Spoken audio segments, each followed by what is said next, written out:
우리 온 마음 다해 우리 하나님을 사랑하십시다.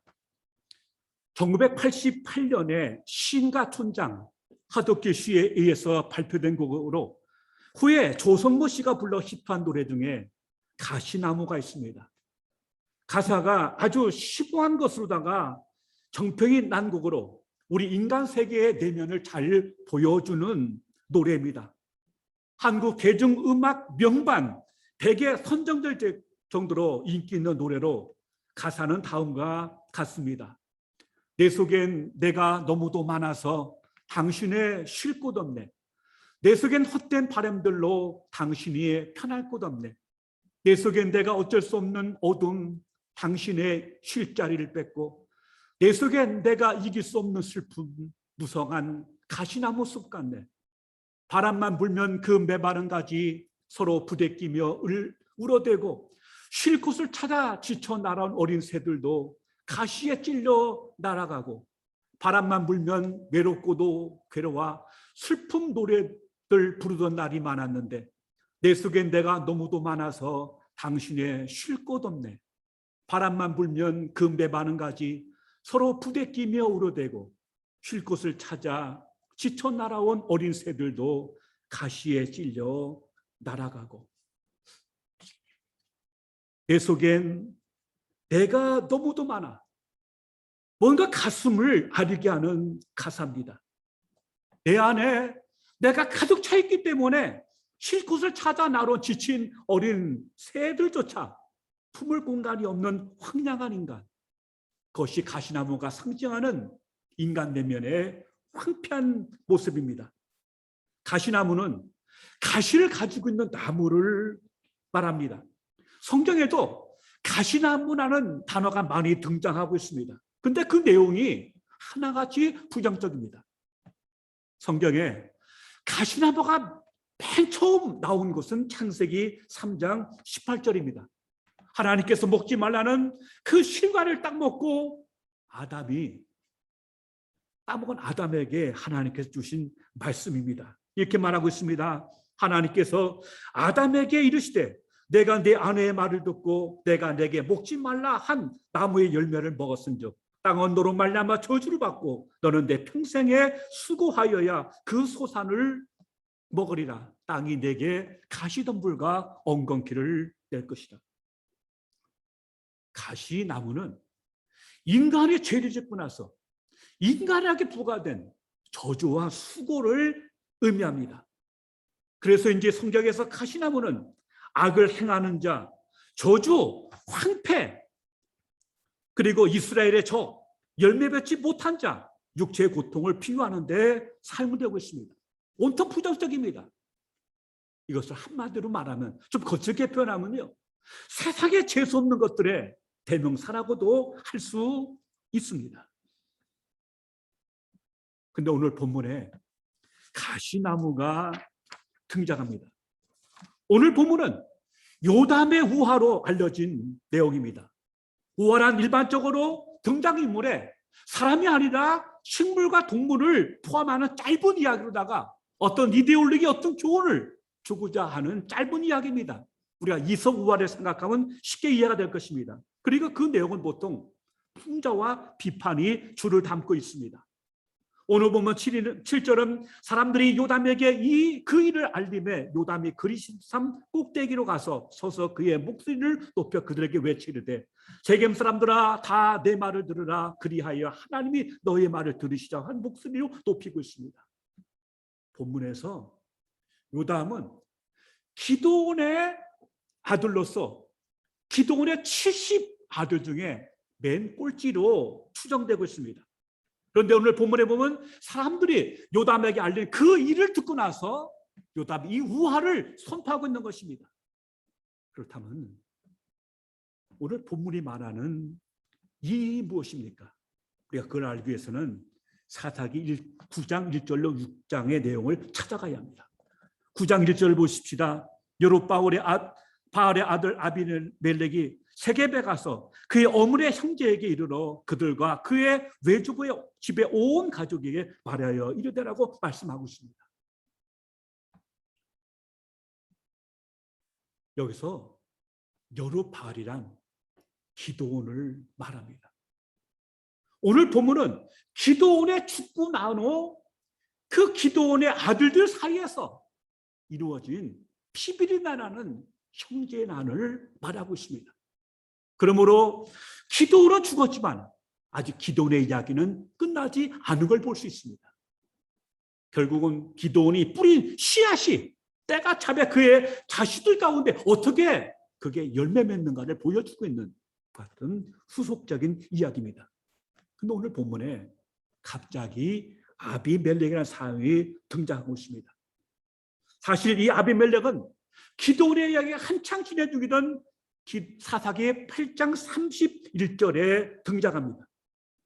그는 기드온이 세겜에 있는 첩 사이에서 낳은 아들입니다. 아비멜렉이라는 이름의 뜻은 나의 아버지는 왕이라는 뜻입니다. 이런 기드온이 왕이 되지는 않았지만 그가 왕과 똑같은 생활을 했거든요. 그러니까 그 아버지의 뒤를 이어서 이스라엘에 군림하려는 욕망을 이 아비멜렉의 품목을 통해서 오늘 스토리가 전개되는 것을 알 수 있습니다. 기드온이 죽자 아비멜렉은 오브라를 떠나서 자기 어머니가 있는 세겜 땅으로 갑니다. 그리고 자기 어머니 집안의 모든 민족의 사람을 다 불러모은 다음에 다음과 같은 사실을 말하고 있습니다. 여러분, 세겜은 이스라엘 역사에서 굉장히 중요한 장소입니다. 아브라함이 가나안 땅에 와서 맨 처음에 제단을 쌓은 곳이 바로 이 세겜입니다. 그리고 여호수아가 죽기 전에 온 이스라엘 다 몰려가고 하나님 앞에서 그 언약을 새롭게 갱신했던 장소가 바로 이 세겜입니다. 굉장히 의미 깊은 곳입니다. 그런데 놀랍게도 이 세겜에서 아비멜렉의 반란의 이야기가 시작되고 있습니다. 참으로 비극적인 일입니다.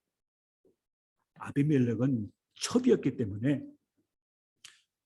자기 아버지의 집에 있는 오브라에서는 그 신분이 나도 도저히 아버지의 뒤를 잇거나 어떤 재산 상속에 불리할 수밖에 없었습니다. 그러니까 그는 그 오브라를 떠나서 자기 어머니가 있는 외갓집으로다가 이제 가게 된 것입니다. 가서는 온 민족 사람을 다 불러 모아서는 자신의 야망을 실천하려고 여기서 설득을 펴고 있는 걸 볼 수 있습니다. 오브라에 있어봤자 자기가 아버지의 어떤 지위를 물러받거나 재산 상속에 받는 데는 철저하게 불리했기 때문에 그는 글로 떠날 수밖에 없었던 것입니다. 세겜에 도착한 그는 곧바로 자신의 계획을 신앙에 옮깁니다. 제일 먼저 외할아버지의 집에 있는 사람들을 다 불러 모으고 자신이 왕이 될 수 있도록 자기를 도와달라고 세겜 사람들을 설득해달라고 부탁하고 있는 것입니다. 아비멜렉은 자신이 왕이 되어야 할 이유를 두 가지를 말하고 있습니다. 첫째는, 자, 여러분 한번 선택해 보십시오. 생각해 보십시오. 그 기드온의 70 아들 전체가 왕이 되어서 당신들을 다스리는 게 낫냐, 아니면 한 사람이 다스리는 게 낫냐.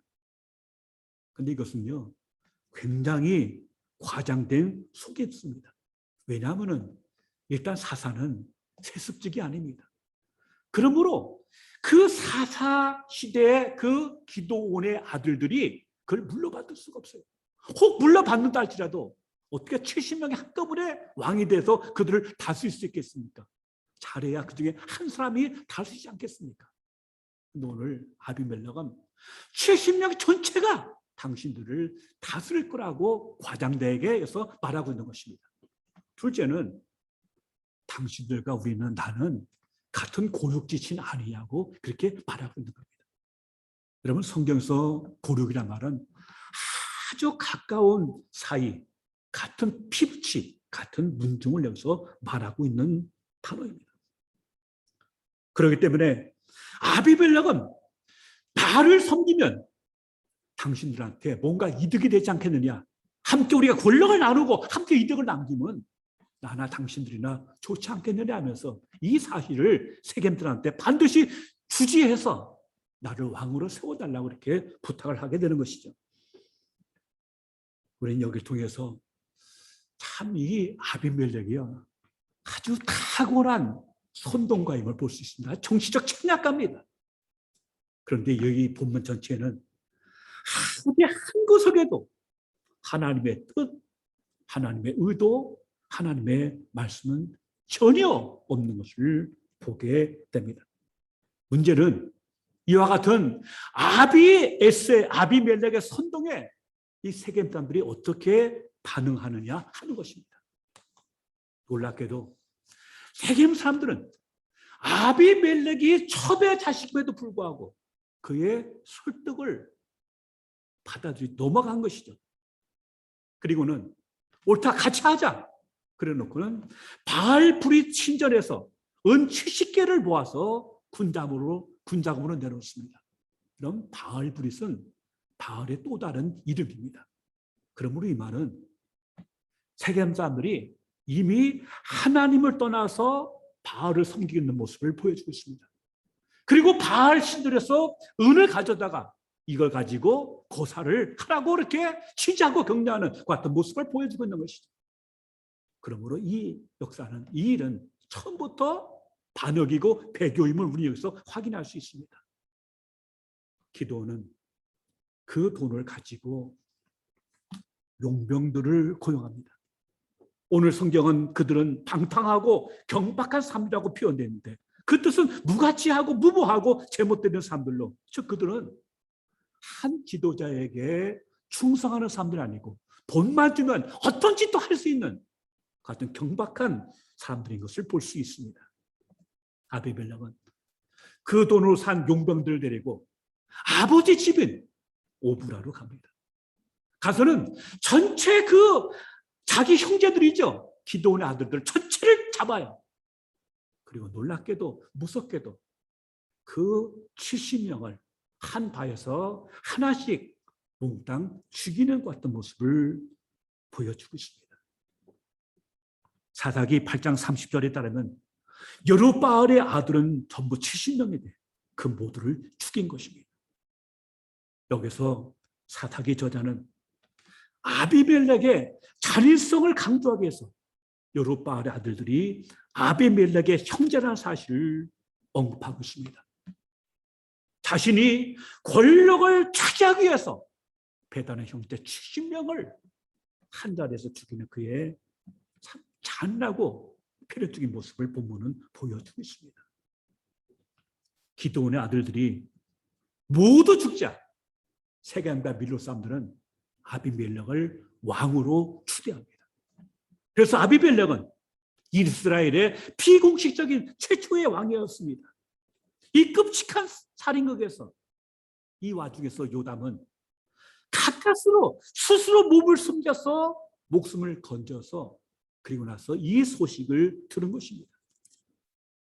그래서 요담은 그리심 산에 올라가서 큰 목소리로 세겜 사람들한테 이 요담의 우화를 들려주고 있는 것입니다. 오늘 보면 우화는 참 간단한 이야기입니다. 요담은 세겜 사람들이 아비멜렉을 왕으로 세운 행태를 직설적으로 비난하지 않습니다. 대신 그는 여러 나무가 등장하는 우화를 통해서 세겜 사람들을 아주 우회적으로 비판하고 있습니다. 요담의 우화에는 세 종류의 유익한 나무들이 등장합니다. 첫째는 감람나무고, 둘째는 무화과 나무고, 셋째는 포도나무였습니다. 오늘 본문의 이야기를 볼 것 같으면 패턴이 있어요. 세 번의 긍정적인 나무가 나오고 그리고 나중에 가시나무가 등장합니다. 나무들이 모여서 회의를 합니다. 우리의 왕을 세우자. 그래서 그들은 기름을 내는 감람나무에게 갑니다. 가서 말하죠. 우리에게 왕이 되어 주십시오. 우리의 왕이 되어 주십시오. 그때 감람나무는 아주 놀란 말을 합니다. 그가 뭐라고 말을 합니까? 내가 하나님과 사람을 기쁘게 하는, 영원하게 하는 이 기름을 내가 내버려두고 내가 왜 너희들 위해 가서 우쭐대느냐고 하면서 그들의 제안을 거부합니다. 여기서 우쭐댄다는 말은 흔들다 그리고 비틀거리다는 뜻으로 되고요, 의수된다는 얘기입니다. 괜히 사람들 위해 우쭐대면서 난 그렇게 하고 싶지 않다는 것입니다. 그러자 나무들이 이번에는 우악과 나무를 찾아갑니다. 가서 똑같이 요청합니다. 우리의 왕이 되어 주십시오.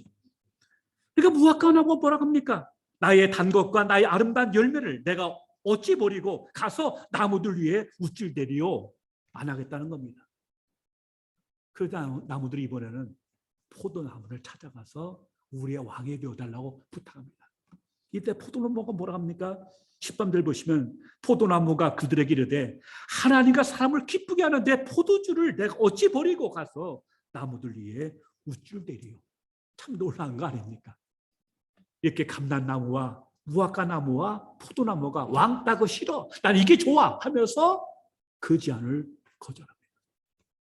그러니까 나무들은요 마지막으로 가시나무를 찾아갑니다.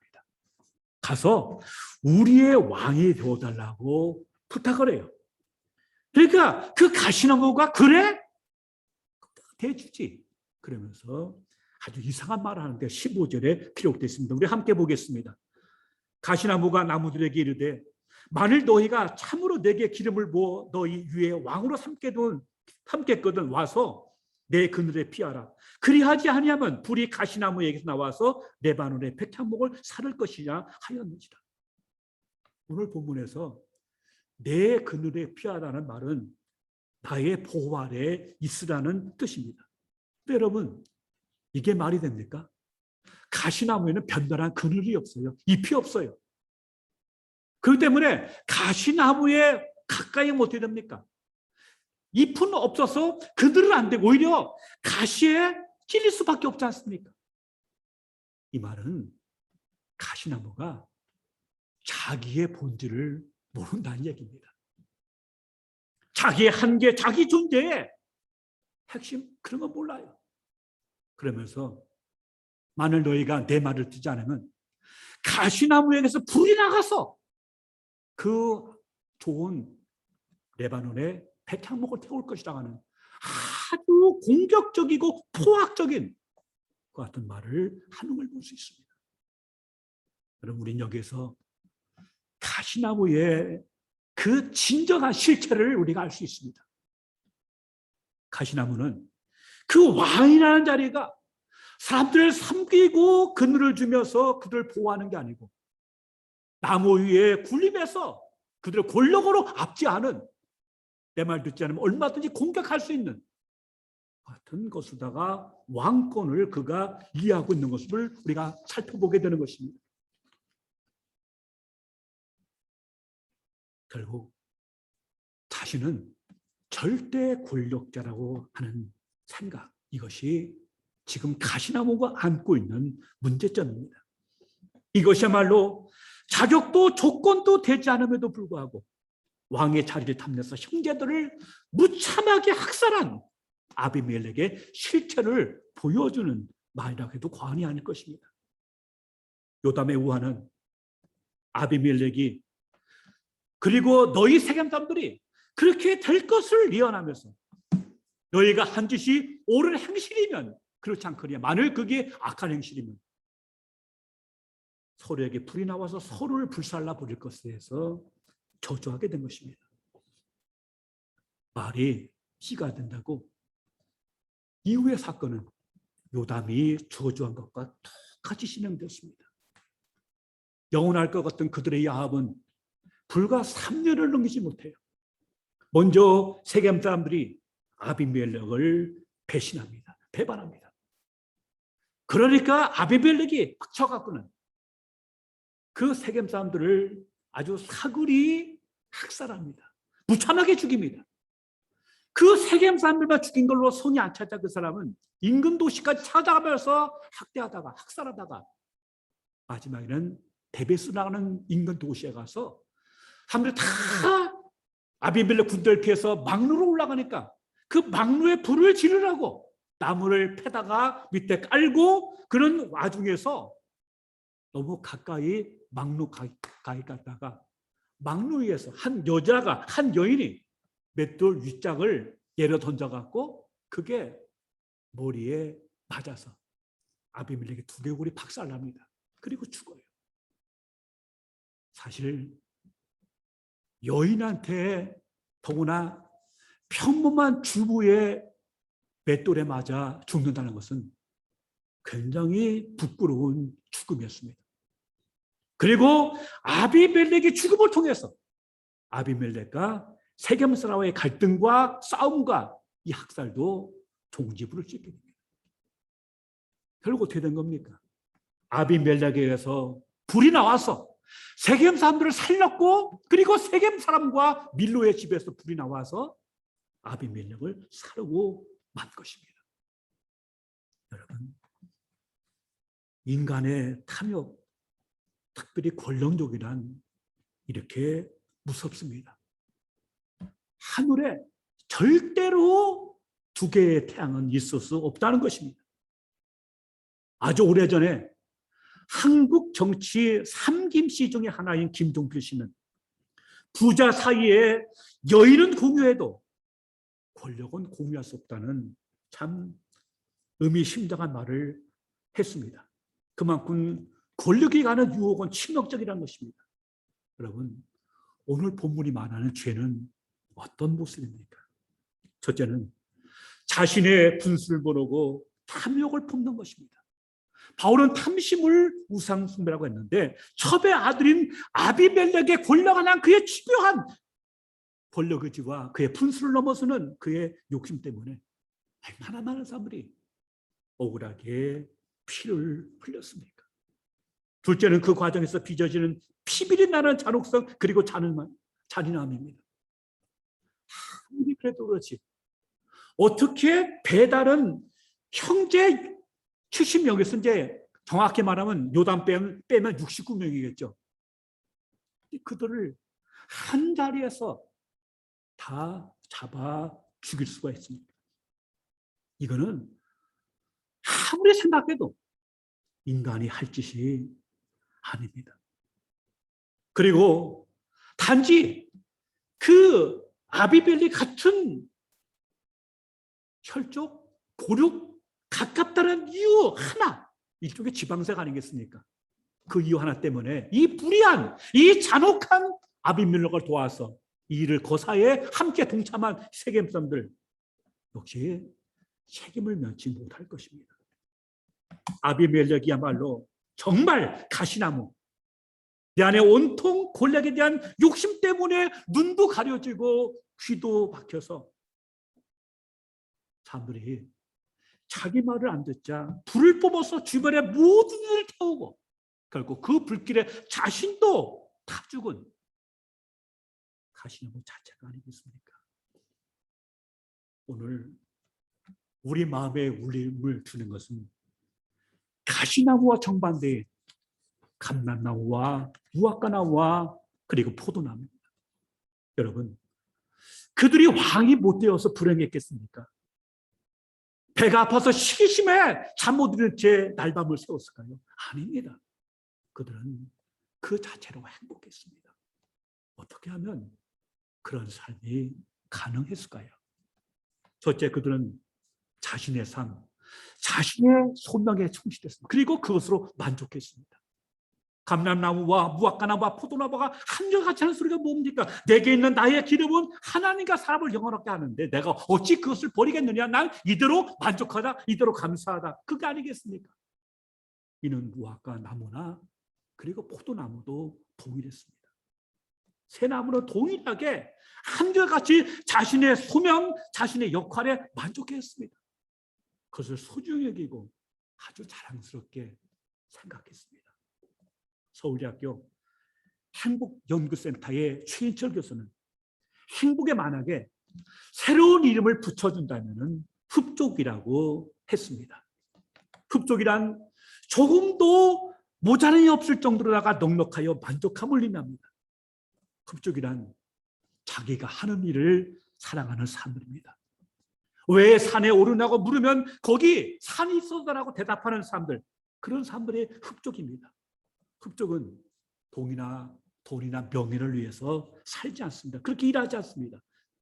일하는 가정에서 느끼는 흡족함이 그들의 심장을 뛰게 하는 원동력입니다.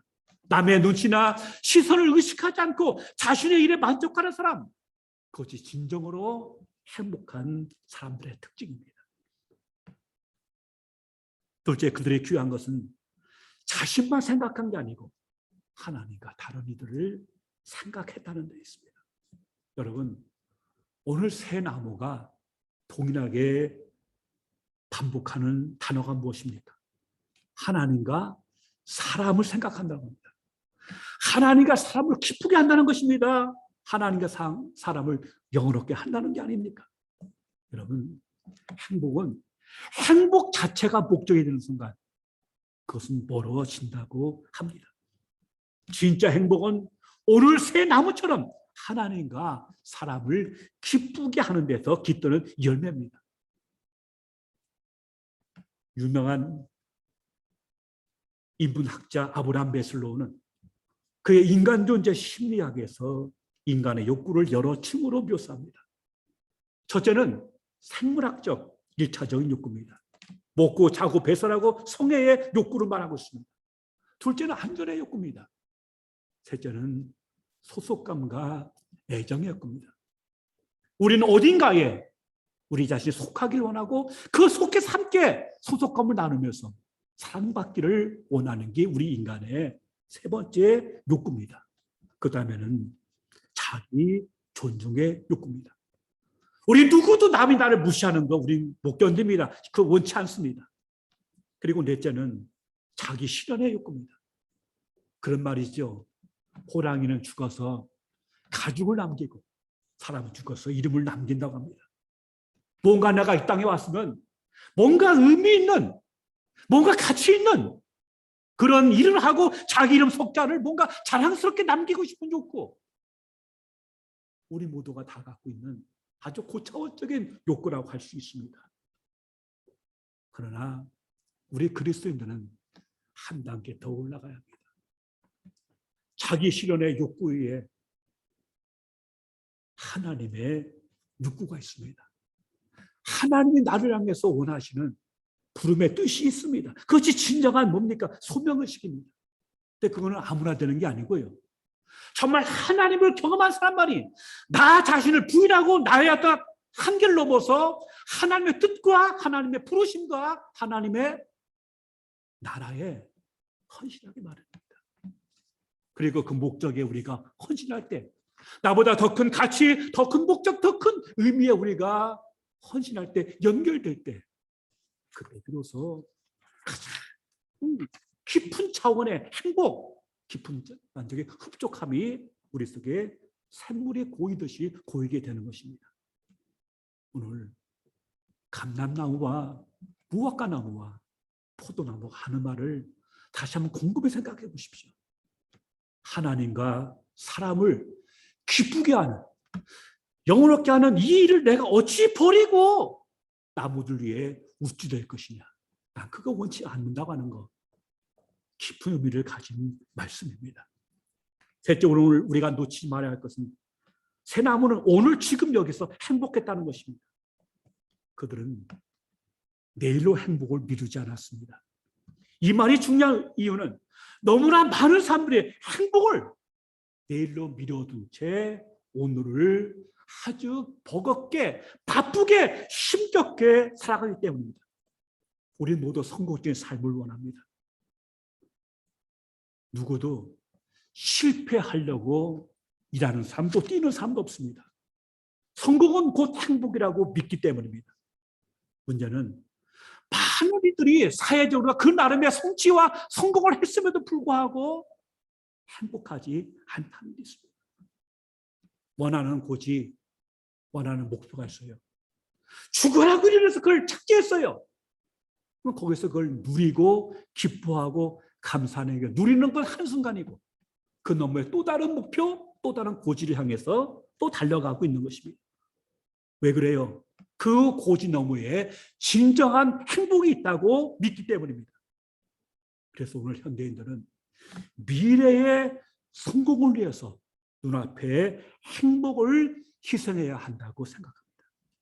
이것이 바로 우리 시대가 불행한 이유고 온갖 피로다가 번아웃되는 이유이기도 합니다. 미국 스탠포드 대학교의 에마 세필라 교수에 의하면 늘 미래 목표에만 집중하지 않고 현재에 충실한 태도가 일의 생산성과 행복감을 높여준다고 합니다. 현재에 집중할 때, 즉 현재 하고 있는 일만 생각할 때 정서적인 행복도가 가장 높다고 합니다. 반대로 마음이 다른 곳을 헤매는 사람은 불행하다고 합니다. 그 이유는 뭡니까? 현재에 집중할 때 눈앞의 대상과 상황을 온전히 경험할 수 있기 때문입니다.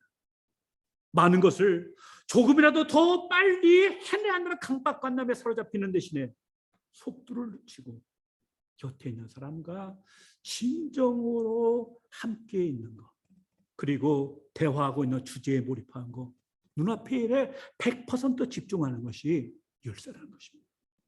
우리가 그렇지 않습니까? 우리는 몸은 여기 있어도 생각은 저 멀리 가 있다 말이지 않습니까? 예배 드리면서도 사실은 온갖 데로 헤매고 있지 않습니까? 지금 여기에 집중한다는 것이, 현존한다는 것이 그렇게 녹록지 않다는 걸 우리는 경험을 통해서 알 수 있습니다.